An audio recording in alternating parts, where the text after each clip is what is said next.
Parce que je fréquente le milieu, je ne sais pas si vous connaissez Moon. Ils ont créé un centre à côté de chez moi, Ah rue bon, Barrault. c'est pas sectaire?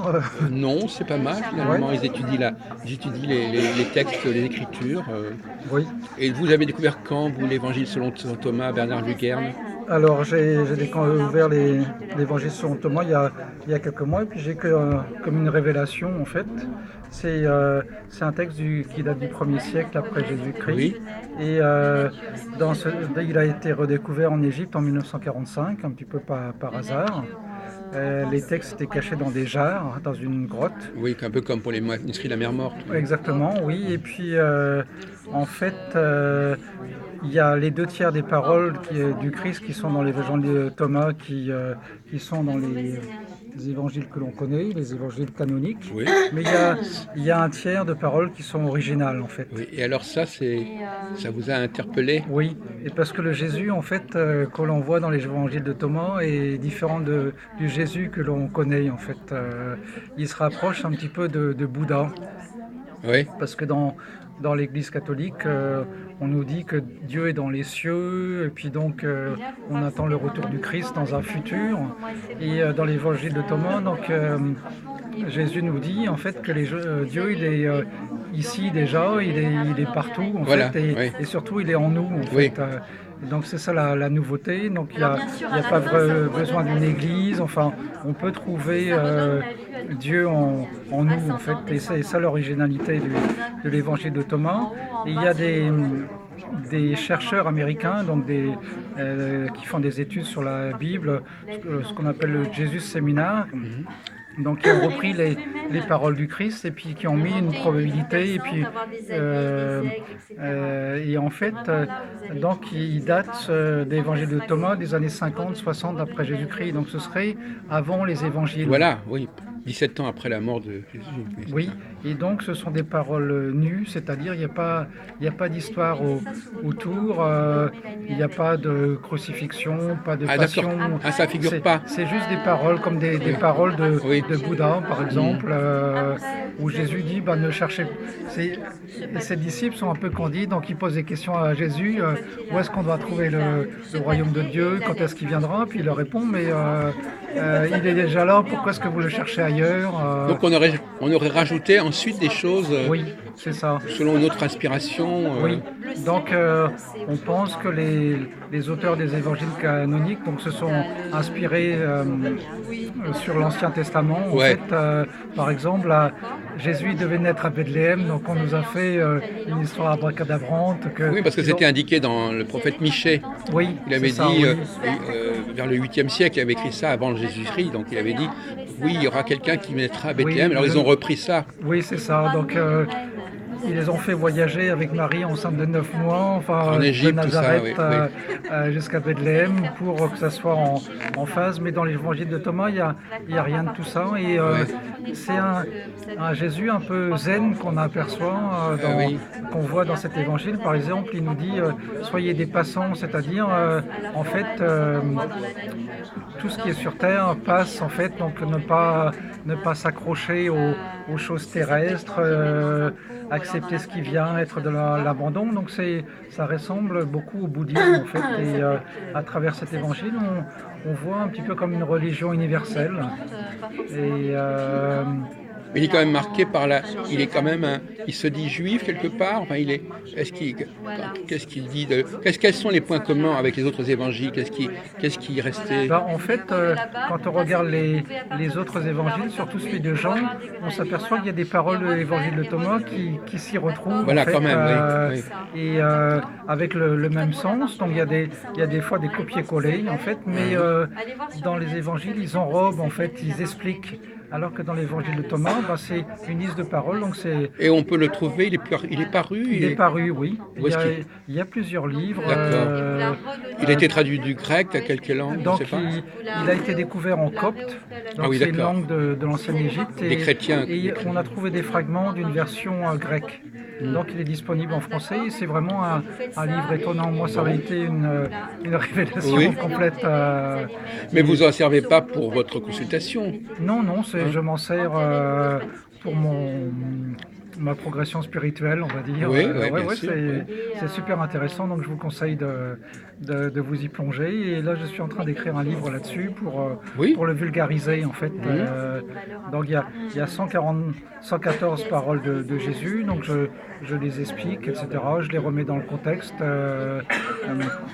Je fais aussi le parallèle avec les évangiles que l'on connaît. Oui, très bien. Et c'est des paroles Moi, je suis très content parce que moi, je suis un peu plongé là-dedans aussi, et je crois qu'on est d'accord sur le fait qu'effectivement, ils ont récupéré des éléments pour donner crédibilité à Jésus.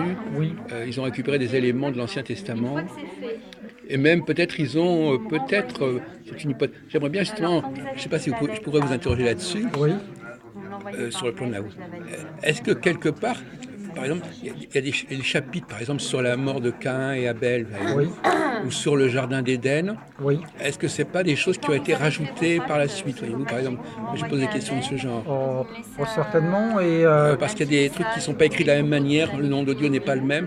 Ben, moi, je me pose des questions ils ont, non, non seulement ils sont inspirés, mais ils ont pu éventuellement remodeler un petit peu oui, le texte. la phrase célèbre et sur cette pierre je bâtirai mon Oui, église. Donc c'est pour introniser Pierre, Saint Pierre.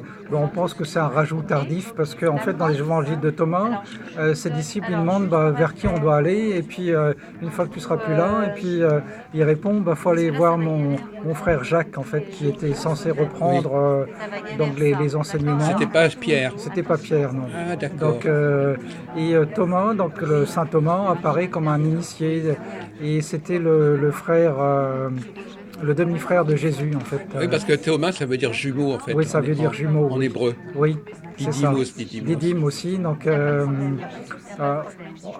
l'intérêt de l'évangile de Thomas, c'est qu'on voit les paroles nues de Jésus et il apparaît vraiment comme un maître de sagesse en fait. Et il n'y a pas besoin de résurrection pour y croire parce que par la Oui. puissance de ce qu'il dit, on se dit mais c'est quelqu'un d'exceptionnel en fait. Ah oui, d'accord, oui.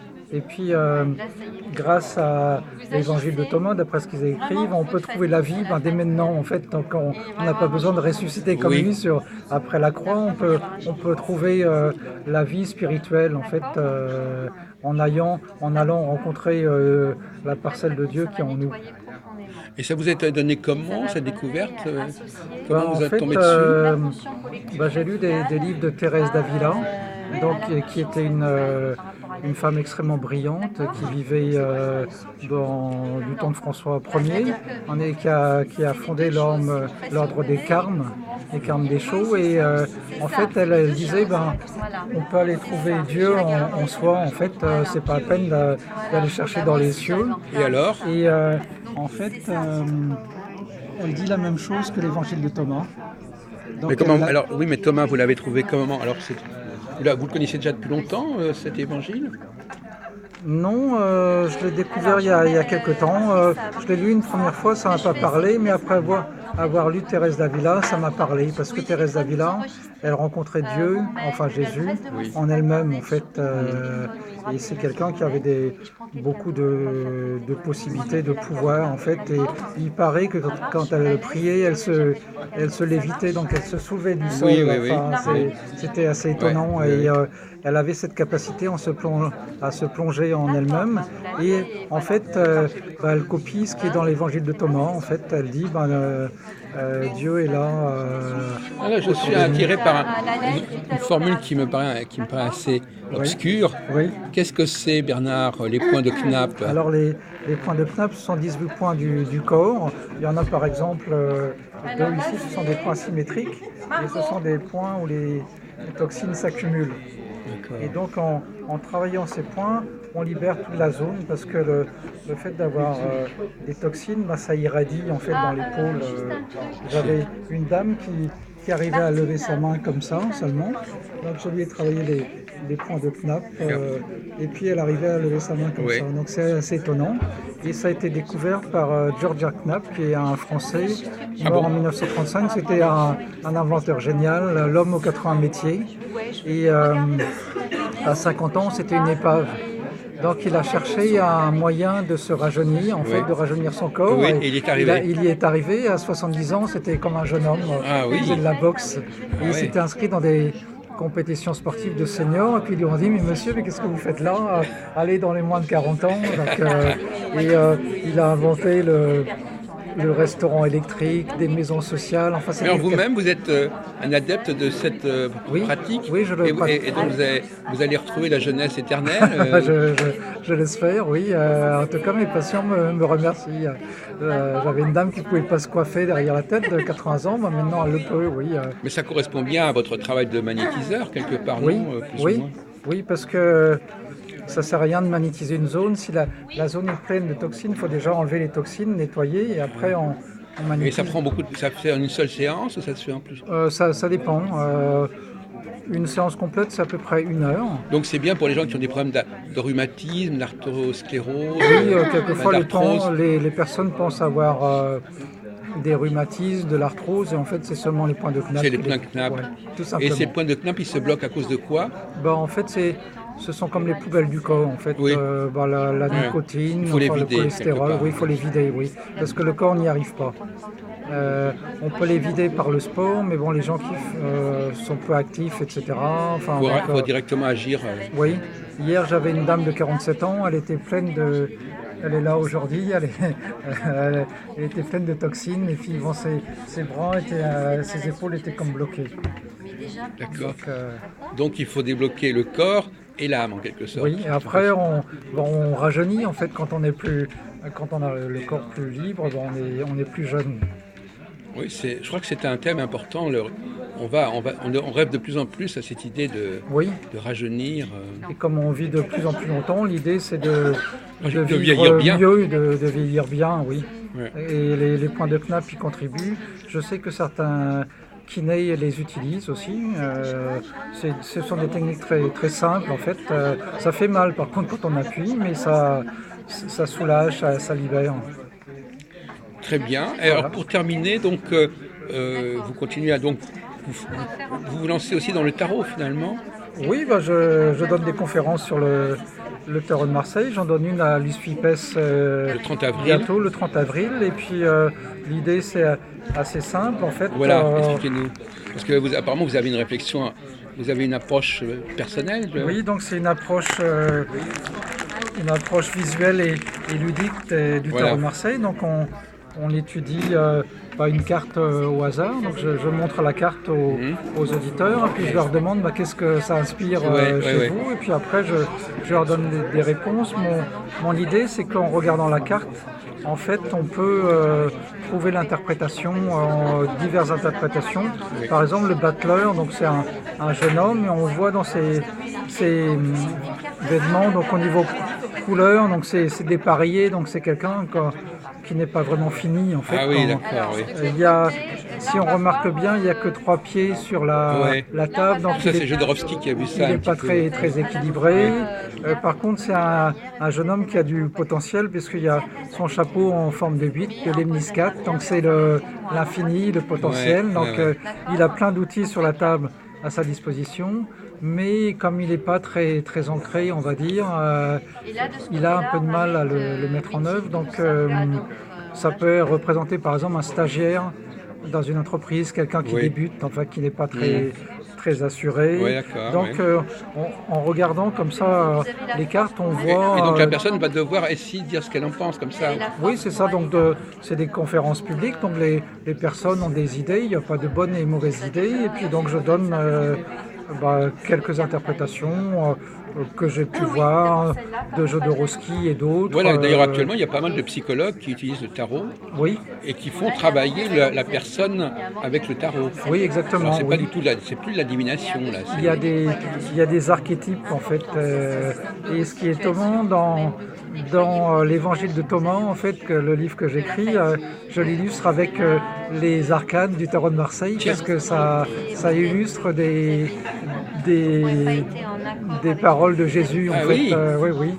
Ah oui. Donc c'est étonnant, par exemple, Allez-y, la sagesse, ça peut être la papesse. Donc Jésus il dit que c'est, dans l'évangile de Thomas, il dit que Ces paroles sont cachées dans son enseignement est caché dans son évangile et ça correspond à la carte de la papesse en fait qui est la carte du secret, des choses cachées en fait. Et il dit Jésus, ben, en fait c'est en cherchant qu'on trouve et c'est un peu le sens de la carte de la papesse, donc qui se dévoile pas facilement. Donc on voit, elle a un voile autour d'elle, donc c'est le voile Oui. des secrets. Donc Jésus il dit, ben, il faut déchirer le voile et puis il faut changer notre vision des choses. Donc je pense que le tarot de Marseille, en fait, ça n'a pas été créé par hasard, Ah, ça vient d'enseignements, on va dire, universels et éternels. oui. Alors on va terminer notre Ouais. entretien avec l'astrologie. Alors, parce que Oui, vous êtes toujours dans l'astrologie ou bien tout à fait, oui, oui. Oui. vous avez évacué l'astrologie? Non, non, je suis toujours dans l'astrologie, Mais alors, mais qu'est-ce que ça... individuelle. Alors, Oui. je ne fais pas d'astrologie mondiale, donc n'attendez pas de Alors prévision sur l'astrologie les... individuelle, c'est dans le secret du cabinet, c'est-à-dire que c'est des choses, c'est un dialogue avec le client, Bien sûr, oui. et le client il vous dit ce qu'il a envie de vous dire, et je veux dire par là que vous n'avez pas moyen de savoir ce qui lui est arrivé autrement qu'en passant par lui. Oui. Alors qu'en astrologie mondiale, vous avez des éléments objectifs que vous pouvez connaître, vérifier.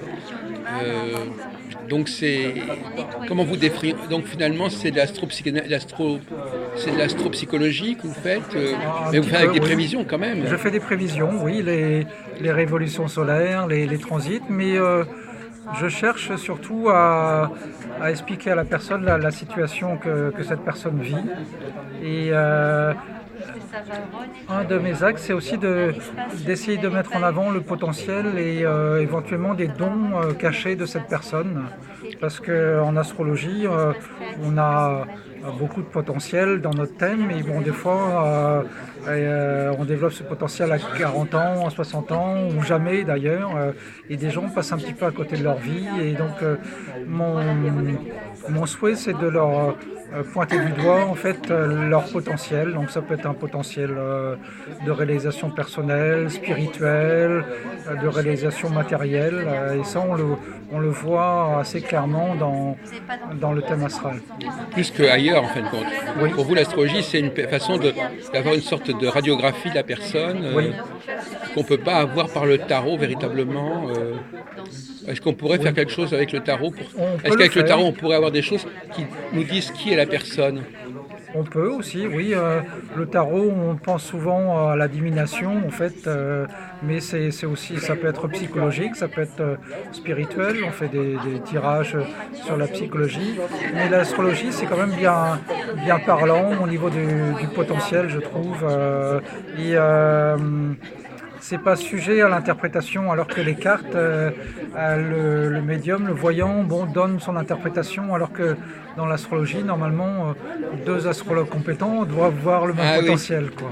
Oui. Donc, Oui, c'est vrai. Donc je pense que c'est un formidable outil, mais le tarot aussi, enfin ça se complète. Très bien, merci beaucoup de cet entretien à Sortir Z. Ouais, ouais.